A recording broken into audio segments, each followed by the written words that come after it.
Welcome to our 5 on 5. Pleased to be joined today by Jackson County Commissioner Colleen Roberts. Good to see you. Thanks for being here. Thank you for having us here. So, wanted to ask you, should local residents be at all confident that this year's fire season will be better than last year? Well, that's certainly the goal we've aimed for. We've been working on, we've had two of the most horrendous smoky summers, and our board, it's been our top issue for the last 9 months, is how can we affect that to be a different outcome. So has the county done, the board of commissioners done to minimize fire season? Well, there's many aspects of the fire season. There's fuel reduction, there's resources for fighting fire, and there's the fire policies. And we heard about all those in our public hearing from the citizens. We've met with agencies. We've studied the fire policies, and that, I guess, is where we're at today. We looked at the 1995 wildland fire policy, and it allows prescribed burn plans to play out in no matter what time of year it is to achieve the land management plans of the agencies. That's both BLM and the Forest Service. And so we said, prescribed fire is good, but not during fire season. And so our proclamation put forth the fact that prescribed fires can happen any other time, but once it's fire season, it's nothing but full suppression.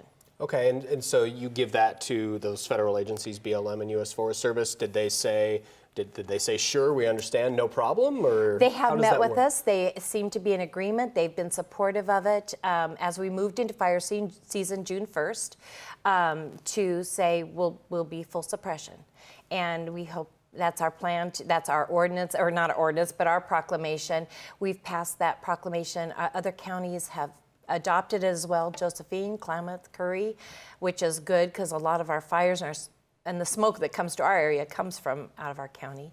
And then also, being members of the National Association of Counties, we hope to affect that federal wildland fire policy to be that they either have to coordinate with local government to achieve their fire strategies in our area for the health, safety, and welfare of the citizens we serve. And so in March, we took a resolution to the National Association of Counties Legislative Conference, and it was fully supported by the National County Commissioners.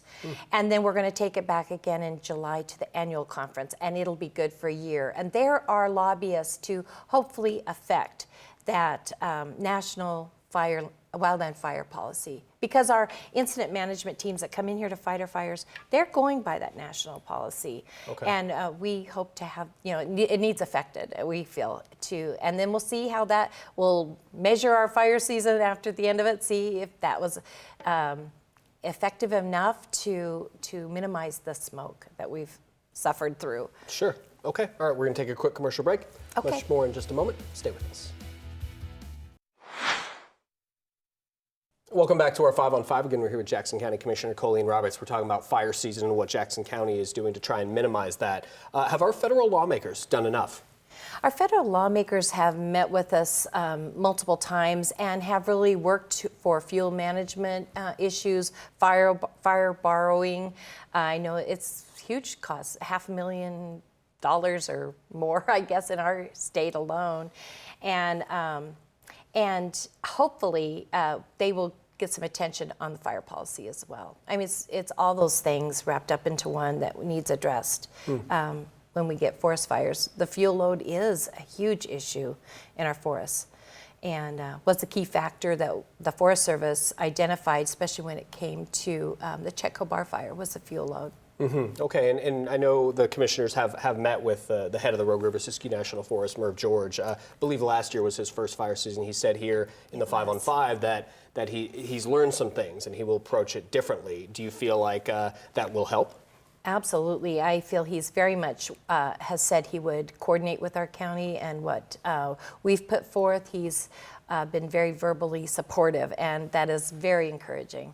Okay, and I'm curious, we'll talk about fuel loads as you did. There's a lot of forest out there, and money doesn't grow on trees. So how do we kind of minimize those risks and do that underbrush and thinning and things that everybody seems to say we need to do, but that's a massive, massive project on a national scale. It is. I think it'll be decades to get back in front of it.